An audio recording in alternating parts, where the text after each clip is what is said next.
이스라엘 역사 가운데 광야 40년의 체험은 이스라엘 나라가 존재하는 이상은 잊을 수가 없습니다. 가장 어려운 시기에 모세가 요단강까지 이스라엘 백성을 해방시켜서 데리고 왔습니다. 요단강을 건널 때에 모세는 자기의 부관과 같이 야전궁 사령과 같이 애쓰던 여호수아에게 그 영도권을 이양하고 모세는 모압 땅에서 스스로 죽게 됩니다. 요단강을 건널 때에 또 신비스러운 도하 작전이 이루어지게 됐습니다.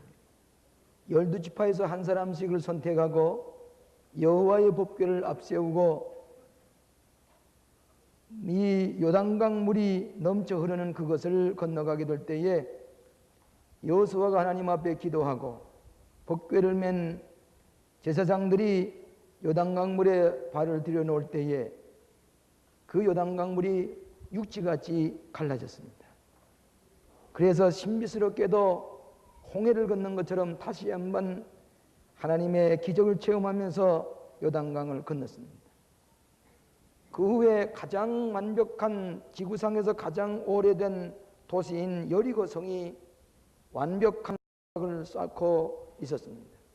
이 여리고성을 무너뜨릴 때는 활이나 창을 가지고 묻힐 수가 없습니다. 하나님께서는 하루에 한 번씩 7번을 돌고 마지막 날 7번을 순회한 다음에 소리를 지르라고 그랬습니다.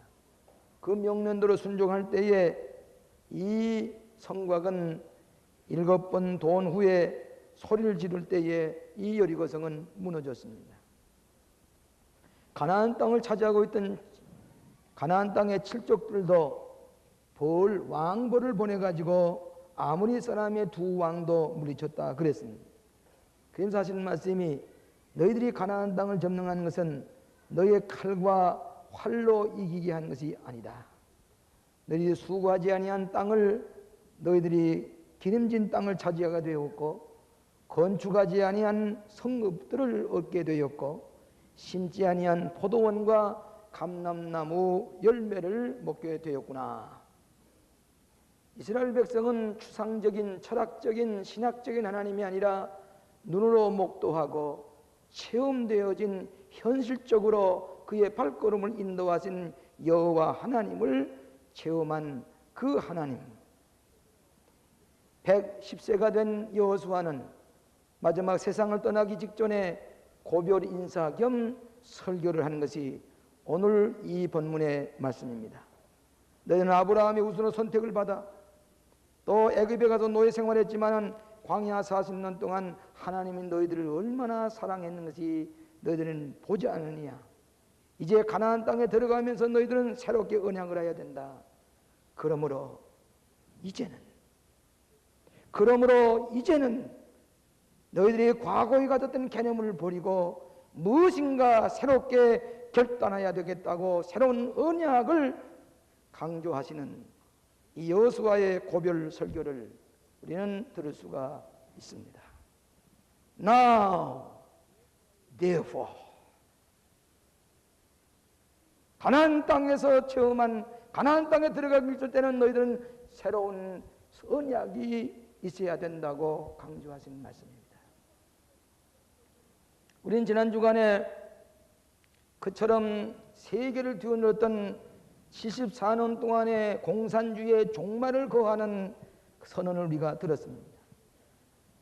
이 서론에서 1864년에 제르누세프스키라고 하는 사람이 반체제 소설을 쓸 때의 제목이 무엇이었는거니? 무엇을 할 것인가? 그 다음에 1902년에 볼셰비키 혁명을 일으켰을 때의 역사적인 팜프레트의 제목이 무엇을 할 것인가 였습니다. 74년 동안의 공산주의의 종말을 고하면서 다시 한번 러시아 사람들에게 질문하는 질문의 내용이 이제 무엇을 할 것인가? 이 질문은 뭐 신문 일간 신문에 나는 질문이었습니다마는 러시아 사람들에게 이제는 너희들이 무엇을 할 것인가? 그런 질문, 이스라엘 사람들이 여호수아와 함께 가나안 땅을 향해 들어가서 12족속에게 땅을 나눠준 다음에 그러므로 이제는 무엇을 할 것인가? 오늘 우리 크리스천들에게 이 역사적인 현실을 보면서 그러므로 이제 우리는 무엇을 할 것인가? 새로운 질문을 받게 되는 줄 압니다. 새로운 결단과 새로운 언약을 촉구하시는 여호수아의 이 말씀을 오늘 아침에 다시 생각해 보려고 하는 것입니다. 그러면 지금은 첫째로 이제 여호와를 성실하게 경외해야 된다고 하는 말씀입니다. 그러므로 이제는 여호와를 성실하게 경외하라. 여기 14절의 말씀, 그러므로 이제는 여호와를 경외하며 성실과 진정으로 그를 섬길 것이라. 그 인간은 무엇을 경외하느냐에 따라서 그의 인격과 운명이 달라집니다. 창조주 하나님을 섬기는 사람과 우상 숭배를 하는 사람과는 그의 인격과 운명이 달라집니다. 더 이상 이스라엘 백성은 철학적인 신, 신학적인 신, 전설적으로 내려오는 그 하나님이 아니라 내 눈으로 보고 홍해가 갈라지고 구름 기둥과 불 기둥으로 인도하신 하나님, 요단강을 건너게 하시고 여리고성을 무찔리고 넘어뜨리게 하신 여호와 하나님, 더 이상 주저할 것이 없다. 이제 너희는 바로 선택하라. 여호수아는 말하기를 나와 내 집은 오직 여호와만 섬기노라. 새로운 선택과 결단과 언약을 우리에게 요구하십니다. 더 이상 주저하지 말고 하나님 제일주의로 하나님의 생각을 앞세우고 하나님의 말씀, 하나님의 뜻에 지배당하는 진실되게 여호와 하나님을 경외하는 신앙으로 돌아가라고 여호수아는 외쳤습니다.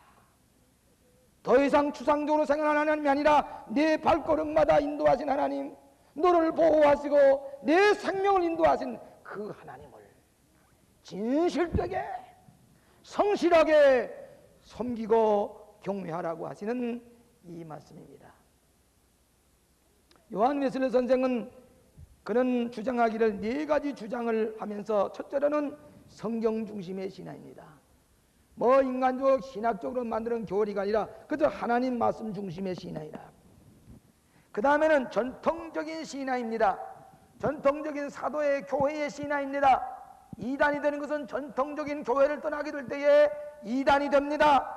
이단이 되면은 그 사람은 거기서 그의 가족과 그의 생명이 멸망을 받습니다. 그런 거로 전통적인 교회의 신앙, 사도의 신앙을 가지라고 그랬습니다. 세 번째로는 이성을 중요시했습니다. 무엇이 계시고 무엇이 계시가 아니고 역사를 바로 보는 눈과 이단과 복음적인 신앙을 가지는 이 이성의 도움을 청했습니다. 우리 감리교는 반이성적인 종교가 아닙니다. 초이성적인 종교요, 이성을 매우 중요하신 종교가 우리 감리교회입니다. 그런 거로 비상식적이거나 몰상식하거나 상식에 벗어나는 이성에 벗어나는 것은 감리교는 요구하지 않습니다. 그런데 이성의 힘으로 해결할 수 없고 이성의 힘으로 이해될 수 없는 것을 해결할 방법이 있는데, 이것은 무엇인 거니? 체험입니다. 하나님과 만나는 체험, 하나님과 신비스러운 체험을 통해서 이성으로 해결할 수 없는 것을 넘어서는, 거기에 결단하는 신앙을, 체험을 강조하는, 성령의 체험을 강조하는 신앙이 감리교회 웨슬레의 신앙인 것을 우리는 다시 한번 생각해 볼 수가 있습니다. 최근에 영국에서 2300명을 조사해 보니까 5명 중에 4명은 하나님을 믿는다 그랬습니다. 그 하나님 믿는다는 말은 그저 추상적으로 하나님이 계시고 신학적으로 혹은 철학적으로 하나님이 계셔야 되겠다고 하는 그런 신앙이지, 구체적으로 나를 보호하시고 우리의 힘이 되어 주시고 나를 걸음마다 인도해 주신, 체험되어진, 기도함으로 응답받아진 체험적인 신이 아니라고 하는 것입니다. 오늘 많은 사람들은 이 요단강을 건너는 체험, 40년 동안 우리가 6.25 전쟁을 겪은 이후에 오늘날까지 살아오는 광야의 체험 속에서 하나님이 저런 우리를 보호하신 것을 구름 기둥과 불기둥으로 인도하시고 깊은 하나님의 사랑으로 인도해 준 하나님을 이제는 진실되게 정직하게 경외해야 할 것이라고 그랬습니다. 오늘 때따라 우리의 종교 생활이 하나님마저도 내 이익을 위해서 우상처럼 이용하는 그런 가식적인 신앙이 아니라 하나님 제일로 진실되게 하나님을 두려워하는 마음으로 나는 나와 내 집이 하나님을 경외하게 되겠노라고 하는 이 하나님을 경외하는 신앙의 새로운 결단을 우리에게 말씀하십니다. 여러분, 하나님은 그저 우리가 기도할 때에 좋은 것을 주시고 선한 것을 줄 때만이 하나님을 다시 섬기기로 마음이 결정하는 것이 아니라 때로는 슬픔을 당했을 때에, 뜻하지 아니하는 어려움을 당했을 때에 하나님을 다시 되찾게 됩니다. 어떤 단란한 행복한 가정에 세 어린이가 잘 자라고 있었습니다. 어떻게 귀여운지 그 잘 자라던 어린아이 가운데 하나기가 어느 공사장에 그 가에 가서 놀다가 공사장에서 떨어지는 돌에 맞아서 그만이야 그 귀한 어린 생명을 잃어버렸습니다. 그 시체를 안고 젊은 부부가 지금까지 행복하고 남부럽지 않게 살아왔던 은혜가 인간에게는 이룰 수가 있구나. 죽은 어린애기의 시체를 안고 장례를 지나고 난 다음에 하나님을 바로 경외해야지. 하나님을 진실되게 다시 섬겨야 될 텐데 내 지혜와 내 지식과 내 학문과 나만이 내가 우상처럼 나 자신을 높였던 자기 허물을 깨닫고 여호와는 나의 목자시니 내게 부족함이 없으리로다. 시편 23편을 읽으며 떼기며 하나님께 전적으로 내용 맡기는 신앙을 고백하는 것을 알 수가 있습니다. 최근에 미국의 큰 신앙 잡지에 두 잡지에 우리 광림교회에 대한 소식이 큰 이슈로 실린 것을 볼 수가 있습니다. 굿뉴스라고 하는 이 잡지는 아주 복음적이고 교회를 새롭게 하는 이 잡지인데 여기에 이렇게 머닝부시 처치라고 그래가지고 광림교회에 대한 것이 7페이지나 여기 이렇게 실리고 있습니다. 그런데 그 내용은 뭐인 거니? 이 광림교회 신앙은 진지하게 성실하게 체험적인 신앙으로 불이 붙는 신앙을 미국 교회가 본따야 되겠다고 이렇게 여러분의 예배 보는 장면을 이렇게 실려서 이 굿뉴스라고 하는 잡지에 실린 것을 보고 이 첫머리에도 제가 이 강단에 설교하는 이 사진을 실렸습니다. 그러면 또 하나의 잡지는 하가이 인스티튜트의 뉴스라고 하는 이 잡지 내용도 우리가 정말 좋아할 하나님 앞에 예배하는 이 예배 장면을 여러분이 예배하는 이 예배의 교회 장면을 실려서 이 진지한 한국의 머닝부시 숲속에 타는 불꽃 가운데 체험적인 신앙을 가지고 고백하는 이 교회를 붙잡고 4페이지에 이제 주요한 이슈로 실린 것을 보게 됩니다. 6.25 동란의 잿더미 속에서 우리는 살아났습니다. 40년 동안의 광야를 헤매서 이것까지 왔습니다.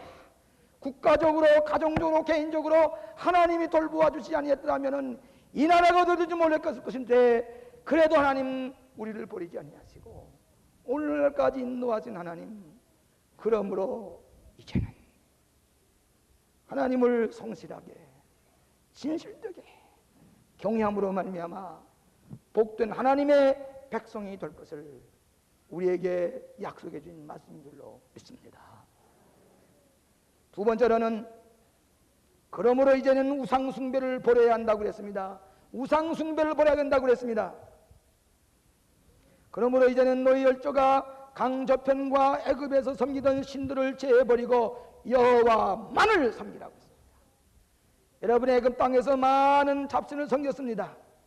광야에서 모세가 십계명을 얻기 위해서 시내산에 올라갔을 때에 모세의 형체가 나타나지 않으니 그들은 금송아지를 만들어 가지고 섬겼습니다. 인간은 둘 중 하나를 섬겨야 됩니다. 하나님을 섬기든지 우상 숭배이든지 합니다. 나는 하나님을 믿지 않습니다. 그렇지만 그나마 실상은 저급한 우상을 섬깁니다. 자기의 지식을 믿든지 자기의 돈을 믿든지 자기의 권세를 믿든지 자기의 저속한 우상을 숭배합니다. 우상을 숭배하지 아니하면 하나님을 섬기게 되어 있습니다. 그런 까닭에 여호수아는 강조편에서 믿었던 우상이냐 여호와 하나님이냐 둘 중에 하나를 선택하라고 여러 개의 말씀을 하십니다. 인간의 심리 속에는 우리에게 의존적인 심리가 있습니다. 뭘 의지하고 믿지 않으면 생존할 수가 없는 것입니다. 여러분, 사도 바울이 아덴에 갔을 때의 아덴은 저 유명한 소크라테스와 또 플라톤과 아리스토텔레스의 철학의 도시 헬레니즘의 발상지입니다. 근데 가서 보니까 그런 철학의 도시에도 보니까 심지어는 아지 못하는 신까지 섬겼습니다. 이름도 모를 신까지 섬겨서 아덴 시내는 사람의 신보다도 신의 수가 더 많았다고 그럽니다. 우상 숭배, 철학적인 힘을 가지고 지성적인 사람 같지만 실상은 마음속에 우상을 모시고 살아간다고 하는 것입니다. 최근에 우리는 과학이라는 우상을 섬겨왔습니다만 이 과학은 우리에게 행복을 약속해 주지 못하고 과학은 우리를 배신했습니다. 또한 우리는 만몬, 금송아지, 배금 우상으로 하나님 대신에 섬기려고 했지만은 배금 유물주의적인 우상을 섬겼던 사람치고 하나님 앞에 징벌을 받고 패망하지 않는 나라와 개인이 없는 것을 보았습니다. 여러분, 우리에게 영적인 체험을 주지 못한 까닭에 미국의 참 종교 대신에 400여 개의 신흥 종교가 생겨나고 우상 숭배, 심지어는 사탄의 종교까지, 사탄을 섬김인까지 종교가 탄생이 됐는데 여기에 그들은 망하게 되는 것을 보게 됩니다. 여러분, 니느웨 성을 함락할 때에 하나님께서 너희들이 니느웨 성에 가게 되면 광야에서 보지 못했던 수많은 물건들을 볼 것이다. 절대로 손을 대지 마라. 그 절대로 손을 대는 나라는 하나님께서 징벌하실 것이라고 말씀했습니다. 그런데 니느웨 성을 함락에 들어간 다음에 다 물질에 손을 대지 않았습니다. 전리품에 손을 대지 않았습니다. 그런데 유달리 아간이라는 사람 하나가 너무너무 광야에서 보지 못했던 물건이 애착심이 생깁니다. 오늘 우리의 물질을 사랑하고자 하는 마음이 생깁니다. 오늘 우리가 하나님을 섬기지 못할 때 좀 더 비싼 거, 좀 더 사치스러운 거, 그것은 무엇이란 거니? 하나님 대신에 우상 숭배입니다. 그러면서 오늘 우리에게 넘치는 생활할 때 우상 숭배 때문에, 그것 때문에 나라가 망합니다. 오늘 이 아간이 하나님의 명령을 불순종하고 물질을 챙겼습니다. 모를 줄 알았습니다. 그 다음에 저 아이성을 점령해 들어갈 때에 그 아이성은 조그마한 도시인데 여리성에 비하면 아무것도 아니요. 일개 조그마한 부대만 보냈습니다. 도끼도 보지 않았습니다. 그냥 가서 점령하려고 했는데 가서 아이성 의외로 패망하고 많은 시장자를 내고 돌아왔습니다. 이게 웬일이냐? 이게 어떻게 된 거냐? 알아보니까 아간 한 사람이 물질 우상을 섬겼습니다. 하나님 대신에 참 우상을 섬겼는데 그것 때문에, 아간 한 사람 때문에 아이성을 점령하지 못하고 나서 이 아간을 발에다가 돌로 쳐 죽였습니다. 이것이 아골골짝이라고 합니다. 오늘 때때로 우리가 하나님을 믿는 것 같지만 실상 우리의 마음속에 황금우상에 사로잡혀서, 우상에 사로잡혀서 우리가 갖가지 실패를 맛보게 되고 깨닫게 되는 경우가 많이 있습니다. 여러분, 지난 주간에 그처럼 강력했던 공산주의 이데올로기가 종말을 고할 줄은 우리는 그렇게 급하게 망하게 될 것이라고 하는 것은 우리가 생각지를 못했습니다. 왜 망했습니까? 왜 망했습니까? 첫째로 그들은 하나님을 부정했기 때문입니다. 하나님을 믿는 사람을 가져서 아편제라고 그랬습니다. 하나님을 못 오겠습니다. 하나님께서 74년 동안 참아주신 것도 긴 세월 참아주셨습니다. 하나님의 엄중한 심판이 따르게 되어 있습니다. 하나님을 불순종하고 하나님을 무시하고 하나님을 모독하는 백성치고 바벨론과 같이 이 땅에 멸망되는 것을 우리는 눈앞에 오늘 현실에서 보고 있습니다. 하나님의 심판입니다. 또 하나는 하나님께서 우리에게 귀하게 주신 자유를 그들은 무시했습니다. 인간의 자유를 구속했습니다. 세 번째는 우상 숭배했습니다. 레닌이나 막스가 예수님을 대신했습니다. 독재주의로 우상 숭배, 이것은 하나님께서 가장 싫어하는 인구상 숭배를 하는, 철폐하신 것이 공산주의의 멸망입니다. 또 하나는 도덕적인 타락입니다. 하나님이 안 계시고 면 도덕적인 규범이 없습니다. 그저 적개심과 원수시와 거짓과 속이심과 권모술수와 대중을 속이고 파괴하고 투쟁하고 물질 만능에 여기에는 자살자가 생기고 여기에는 가정 파괴가 생기고 도덕적인 타락 망하지 않을 수가 없습니다. 또 하나는 유물주의적인 이데올로기입니다. 인간의 영혼을 부정하고 정신을 부정하고 빵만 골고루 놀아먹으면 물질만 다 공산주의로 살아가기만 될 줄 알지만 그 빵마저도 배고파도 견딜 수가 없는 것이 유물주의 이데올로기입니다. 그러나 하나님을 높이고 하나님을 경외할 때는 풍년을 주십니다. 아름다운 우리가 땀 흘리지 아니하셔도 얻은 풍요한 땅을 주시고 심지 아니한 감람나무와 포도나무 열매를 먹게 하시는 하나님을 공경할 때 주시는 하나님의 약속을 우리가 보면서 인간이 아무리 노력한다고 할지라도 결국은 패망하고 마는 것, 우상 숭배는 패망하고 마는 것, 그러므로 이제는 우상 숭배를 버리라고 하는 것입니다. 여러분, 이번에 소련 쿠데타에 실패한 가장 중요한 원인은 뭐라고 그랬습니까? 보드카 술이라고 했습니다. 그들은 그런 쿠데타 일으킨 사람들이 밤새도 술을 마시고 거듭 허둥지둥하며 종교가 없는 나라는 알코올 중독이 되지 않으면 마음이 분해 살 수가 없습니다. 이걸 가르쳐서 아브람 모슬로라는 사람은 요나 콤플렉스라고 했습니다. 요나가 배 밑에 가 숨는 것처럼 하나님의 명령을 그 요나의 콤플렉스 때문에 술을 마시지 아니하고는 아무것도 할 수가 없는 것. 지난번에 우리 소련에서 온 6명의 모스크바 부시장을 위해서 우리 이 게스트룸에서 지나다가 종종 만나기만 하면 술 냄새입니다. 술을 마시지 않으면 얘기가 되지 않습니다. 부들부들 떨면서 얘기를 합니다. 종교를 없이 할 때는 무슨 술에 취해야 됩니다. 그런 까닭에 베드로가 복음을 전할 때에 뭐라고 새술에 취해도다 그랬습니다. 오늘 이 보드카 술 때문에 이 쿠데타가 실패로 돌아갔다고 미국의 월스트리트지와 영국의 가디언지에서 얘기를 했습니다.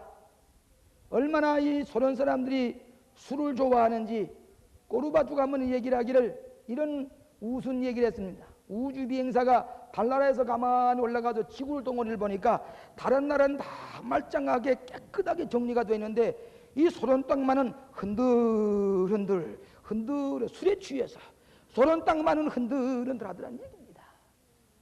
오늘 진정한 종교를 잃어버릴 때는 마약에 취하든지 알코올에 취하든지 무엇인가 이 요나 콤플렉스의 해결을 얻지 않으면 안 되는 거예요. 종교가 없기 때문입니다.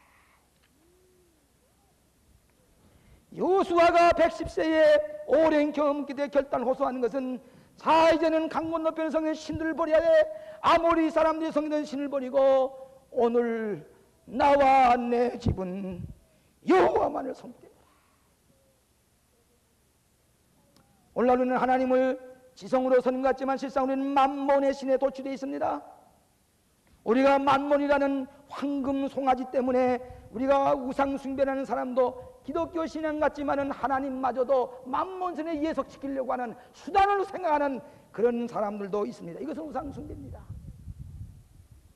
어느 회사 사장이 지금 무역을 잘하는데 국제 전화를 하고서 바삐 그저 돈만 벌면 문제가 해결될 줄 알고 그리고 뛰어다닙니다. 근데 밖에 비서실에서 노크하는 사람이 누구냐고 예수님이 찾아오셨습니다.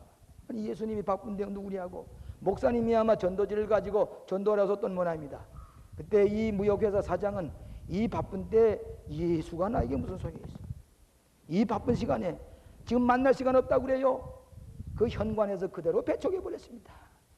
노크하던 예수님 그대로 돌아갔습니다. 이 무역회사장은 정신없이 국제 전화를 걸면서 어떻게 하면 수출하고 어떻게 하면 금덩어리를 울고 어떻게 하면 또 자산을 모을 것인가 애를 썼습니다. 생각대로 되지 않습니다. 6개월 만에 아무런 노크도 없이 노크하는 신적도 없이 그대로 들어와서 그의 이 사장을 그대로 죽음의 사자가 와서 그를 넘어뜨려서 끌고 나가서 장례 지냈습니다. 오늘 때때로 내 재와 내 황금과 내 지혜가 성공할지 마찬가지만은 우리는 뜻하지 않은 때에 만몬의 우상에 실패를 하는 수많은 사람들을 볼 수가 있습니다. 여러분 이번에 어느 국회의원이 암으로 세상을 떠나는데 제가 예배를 한번 보러 갔댔습니다. 나중에 그 세상 직전에 그는 그저 국회의원이 우상이었습니다. 그저 우상 숭배하는데 마지막까지 그를 괴롭힌 것이 악령이었습니다. 이 악령이 나를 떠날 텐데 이 악령 때문에 우상 숭배의 정치라는 우상이 마지막까지 괴롭힌 이 악령 때문에 오늘 우리가 하나님 앞에 우상을 섬기며 하나님보다도 섬기는 건 내 자식이 우상이 됩니다. 하나님보다도 잘생기는 사업이 우상이 됩니다. 하나님보다도 생긴 내 지혜와 지식과 모든 것이 우상이 될 때에 마지막까지 괴롭히는 것이 악령이 우리를 괴롭힙니다. 오늘 우리의 우상을 오늘 다 절폐하고 하나님은 질투하신 하나님, 그러므로 이제 우리는 우상을 버리고 하나님을 기쁘시게 해야 되겠다고 하는 여호수아의 결단의 소리를 다시 한번 귀담아 들으시기를 바랍니다. 마지막으로 그러므로 이제는 하나님께 봉사하라고 하는 것입니다. 하나님만을 섬기라는 말입니다. 오직 나와 내 집은 여호와만을 섬기겠노라. 가나안 땅에 오기까지 가장 하나님을 충성되이 섬긴 사람 두 사람이 있었는데 하나는 모세고 하나는 여호수아입니다. 그런 까닭에 여호수아에게 축복을 해주는데, 여러분, 우리가 인간이 죄를 섬기면 인간의 품위는 땅에 떨어집니다. 그러나 하나님을 섬기면 하나님은 그 인격을 높이 존경을 받게 하십니다. 인간이 죄를 섬기면 고통과 고통이 계속됩니다마는 하나님을 섬기면 고통 대신에 행복을 주십니다. 우리가 죄를 섬기면 실패와 파멸을 찾아오지만은 하나님을 섬기면 구원과 승리를 우리에게 주십니다. 그러므로 이제는 하나님을 기쁘시게 하고 하나님을 섬기고 하나님을 받들어 봉사하는 충성된 삶을 살아야 되겠다고 이 여호수아는 우리에게 말씀하고 있습니다. 여러분, 다윗 왕금은 명군입니다. 지혜로웠습니다. 그는 지금까지 임금 가운데 다윗 왕과 같은 임금이 없습니다. 그러니까 그의 마음속에 쾌락이 마음을 점령하게 될 때에 자기의 사랑하는 우리아의 아내를 취했습니다. 범죄했습니다. 우리아는 죽여버렸습니다. 그러면서도 다윗은 부강한 나라가 되었을 때에 자기 소원이 하나 있었습니다. 내가 이 재물을 가지고 하나님을 섬기는 예배당을 지으리라, 성전을 지으리라. 그래서 외국에서 모든 자재를 실어왔습니다. 예배당 세울 터도 다 마련했습니다마는 하나님이 다윗을 향해서 아니야, 너는 예배당을 못 줘. 내 손에 피가 많이 묻었어. 내 손으로 짓는 예배당 내가 구할 수가 없어. 너는 못 줘. 하나님은 그처럼 소원했지만 예배당을 못 줬습니다. 그러나 하나님이 나중에 말씀하시기를 하나님의 성전을 짓고자 하는 마음, 그 마음 보시고 하나님께서 다윗을 축복해 주셨다고 했습니다. 하나님 앞에 예배드리는 성전을 짓고자 하는 마음을 보시고 하나님이 기뻐하시고 축복해 주셨다고 했습니다. 공산주의가 왜 망했습니까? 하나님을 영화롭게 하지 않았기 때문입니다. 하나님을 섬길 줄 모르기 때문에 하나님께 화를 입은 것입니다. 아프리카의 선교사 폴 칼슨이라는 사람이, 의사가 아프리카의 공고에서 수백 명의 흑인들을 치료하면서 선교사 생활을 합니다. 너무너무 지쳐 있습니다. 그런데 어떤 사람이 묻기를, 칼슨 박사님 피곤하지가 않습니까? 그렇게 물었을 때에 그 칼슨 박사 대답하기를, 나는 항상 하나님을 섬기는 마음으로 봉사하기 때문에 보람을 느끼어 피곤을 모르며 살아가고 하나님을 섬길 때에 비로소 의미를 느끼고 보람을 느낍니다. 나중에 이 폴 칼슨이 세상을 떠날 때 그 포켓 속에 성경 표지에는 평화라는 말이 적혀져 있었습니다. 오늘 이제 이 낭대 자본주의냐 공산주의냐, 이 세력 가운데 이제는 공산주의는 자멸하고 말았습니다. 스스로 멸망하고 말았습니다. 이 공간을 무엇으로 맡길 것이냐는 것입니다. 자본주의도 절대주의가 아닙니다. 하나님 나라주의, 하나님을 바로 섬기는 이것이 우리에게 이 모든 백성을 구원하는 까닭에 이미 우리는 지난 그 무서운 혁명의 도가니 속에서도, 구테도의 도가니 속에서도 우리 장로님 그 모스크바 한가운데서 예배당 지을 처서를 얻어내고야 말았습니다. 엘친의 오른솔과 같은 모스크바 시장에게 광림교회 명예 이전하고야 말았습니다. 그리고 오늘 돌아와서 같이 예배를 보고 있습니다. 오늘 공산주의를 의지했던 사람들이 허탈감해서 있을 때 그들은 무엇을 의지할 것인가? 나와 내 집은 여호와만을 섬기겠노라. 하나님주의의 신앙, 하나님만을 섬기는 이 신앙을 우리는 이 시대에 바로 전해야 할 사명이 있습니다. 제가 군목으로 있을 때에 종종 예를 듭니다만 용서하시기 바랍니다. 처음으로 대전에 그 공군 기교단에 근무하러 갔습니다. 가서 학생 훈련병들과 열심히 뛰면서 밤잠을 자지 아니하고 그들에게 복음을 전하는데 한 번은 그 뒷동네에 가보니까 예배당 하나가 있는데 한 7, 8평, 한 10평쯤 돼 보이는 다 쓰러져가는 예배당 하나 있습니다. 십자가도 다 타가지고 비긋이 누워 있습니다. 그래서 얘도 예배당인가 뭐인가 상역관 비슷해 보입니다. 들어가 보니까 예배당인데 간판이 걸리기를 그것도 장로교도 아니고 성결교도 아니고 기독교 대한감리회 영천교회라 그렇게 썼단 말이에요. 그래 주일날 일찍이 부대에서 본인들 같이 예배를 보고는 그 예배 보는 데 와서 봤습니다. 그랬더니 그 예배 보는 데 와보니까 할머니만 대여섯 사람 앉아서 그 흥얼흥얼 하는데 여전도사님이 설교를 하시는데 여전도사님이 이 해소 기침 때문에 설교 소리보다 기침 소리가 더 많이 들려요. 그런데 보니까 이거 가지고는 안 되겠어요. 이거 가지고는 전도도 안 되겠어요. 그냥 가만히 예배를 보면서 이 예배당 질 사람이 누굽니까? 이 쓰러져가는 예배당. 하나님 제가 지어야 되지 않겠습니까? 그래서 저 유송에 지불이 있던 것을 그 밑으로 한 달에 500원 월세를 들어서 왔습니다. 그건 전기도 없습니다. 호롱불을 켜고서 그 예배를 보고 그렇게 지나는 방 한 칸을 얻었습니다. 이 예배당을 지려고 애쓰는데 다른 방법이 없어서 그저 흙벽돌을 이렇게 또 낮에 찍어 놓았는데 한번 장마가 지나니까 흙벽돌이 다 녹아서 부스러졌습니다. 예배당은 지어야 될 텐데 하나님의 교회가 이래가지고 전도도 안 될 텐데 그래 부대에 들어가서 그때의 그 단장님이 김동을 장군이라고 그 당시는 예수 안 믿는 나중에 세례받고 독실한 신자가 됐습니다. 그 김동을 장군에 가서 자 우리 예배당 좀 질 테니까 뭐 세멘트나 좀 도와줄 수가 없겠습니까? 그러니까 아유 말 마시오. 지금 이제 세멘트 하나 어떻게 할 수가 없습니다. 아 그렇습니까? 그러면 일과 후에 자동차를 좀 빌려주세요. 아, 그럼 그렇게 하세요. 일과 후에 자동차를 빌려가지고는 저 동학산에 가서 제 군목이 그냥 빤짓바람으로 가서 돌을 실러 옵니다. 그리고 돌을 실어다 나르는데 어떤 때는 비가 오는 날 추럭이 빠집니다. 밤새도록 이 전지불을 가지고서 끌어다니는 거 비를 맞으면서 그 추럭을 끄집어내가지고 또 봅니다. 부대 들어가서 보면 철봉대를 했던 것이 밑에 썩어서 내버린 거 있습니다. 이거 좀 주실 수가 없겠어요. 그럼 뭐 달시려면 예배당 문설주 하려고 그럽니다. 게다가 문설주 했습니다.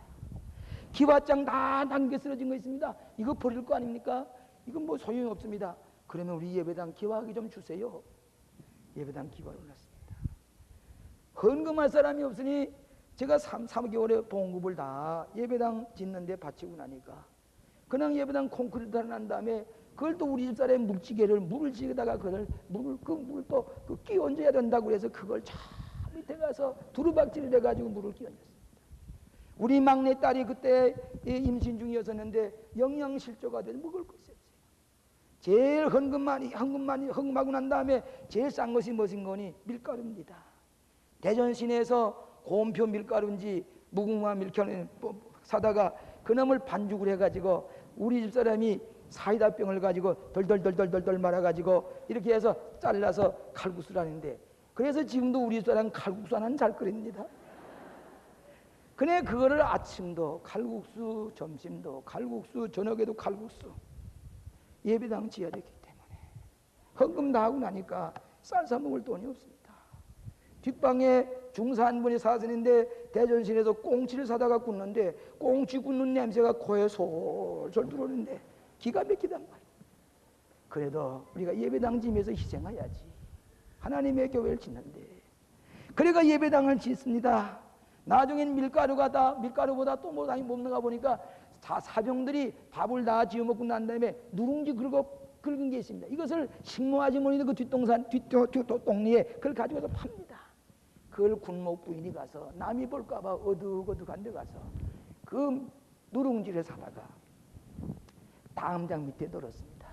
그럼 부숴가지고 그걸 쪄먹습니다. 처음에는 구수한 게 보리가 좀 많이 섞여서 구수한 게 맛이 있는 것 같은데 얼마 지나니까 그게 또 맛이 이상해. 그래 동네에 가서 저기 고구마 이삭을 주워다가 그걸 잘 씻어가지고 얹어 먹으니까 그것도 맛이 좀 괜찮아요. 그런데 고구마 이삭 사이에 호미날 속에 모래가 잔뜩 끼어가지고 이게 또 우지우지가. 우리 사람은 그걸 먹다가 숟갈을 넣고 얼마나 우러내지 모르는 거예요. 나중에 아기를 낳는데 보니까 영양실조가 돼서 머리카락이 하나도 없어요. 우리의 정신이. 왜 그랬을까요? 예배당을 지어야 될 테니까. 누군가가 해야 되는데 내가 해야지. 내가 군 먹으실 때 예배당 하나 짓고 가야 되지. 예배당을 짓고 나니까 동네 사람들이 얼마나 간지 모릅니다. 그저 주일날이면 용말 가지고 가도 돌려주면서 땜막 이렇게 잘 살게 되었다는데 술을 마셔가지고 되겠습니까? 노름해가지고 되겠습니까? 동네 사람들이 그렇게 해도 그들이 노름판에서 노름만 하고 겨울내 노름만 하고 술만 마시던 그들이 하나하나 회개하고 돌아옵니다. 예배당이 붕괴하기 시작했습니다. 그 동네에 그 예배당에서 태어난 사람이 이번에 부목사님들이 교환 목회를 갔던 이 찰스턴 교회에 있는 김영원 박사, 이번에 박사 김영원 목사가 그 예배당에서 태어났습니다. 오늘 그 동네가 금사락지에 땅이 됐습니다. 대전에서 둘째로 큰 예배당이 됐습니다. 유치원을 세우게 됐습니다. 오늘 주님을 기쁘시게 할 때에 주님의 사업을 위해서 내가 무엇인가 주님만을 섬기는 마음으로 무엇인가 심을 때에 하나님께서는 틀림없이 우리에게 축복해 주시는데, 저는 예배당을 짓고 나니까 그때 군목으로 미국에 유학 가본 적이 없는데 나에게 풀 스칼라십을 마련했고 미국 갔다 오라고. 어서 미국 갔다 오라고. 미국 가서 공부하고 왔습니다. 다른 사람이 깜짝 놀랐습니다. 우연한 일이 아닙니다. 하나님을 기쁘시기, 하나님을 섬길 때에 우리의 지각밖에 뛰어난 하나님의 선물로 축복해 주시는 줄로 믿습니다. 우리의 자식도 마찬가지입니다. 자식도 축복을 받으려면 내가 하나님을 바로 섬길 줄 알아야 됩니다. 하나님을 진심으로 섬기고 우상 숭배를 철폐하고 하나님을 위해서 헌신하게 될 때에 하나님께서 지각밖에 뛰어난 은총을 베푸신 줄로 믿습니다. 그러므로 이제는 나와 내 집은 여호와만을 섬기겠노라. 아멘. 자비하신 아버지 하나님, 오늘 광야에 40년과 같은 험한 세월을 보내오면서 이미 가나안 땅에 들어와 있건만 우리는 아직도 우상 숭배를 버리지 못하고 하나님을 진실되게 섬기지 못하고 하나님을 기쁘시게 하지 못하는 우리의 허물을 다 용서하여 주시옵소서. 주여, 주님은 자비로우십니다. 사랑이 너무나도 많습니다. 하나님을 기쁘시게 할 때에는 30배, 60배, 100배로 하나님을 섬기는 백성들에게 부끄러움을 당하지 아니하고 머리가 될전용 꼬리가 되지 아니하고 위에만 있고 아래에 있지 아니하게 하시고 날마다 새로운 은총으로 축복해 주시는 줄로 믿습니다. 오 주여, 그러므로 이제는 여호와 하나님만을 나와 온 집이 섬기겠노라고 하는 새로운 서약을 다짐하는 저희들이 되게 하여 주시옵소서. 예수님 이름으로 기도하옵나이다. 이제 여러분이 헌금하실 때는 수재를 당해서 어려움을 당한 이들을 위해서 함께 주일 헌금과 함께 하나님께 드려서 선한 일에 참여하시기를 바랍니다.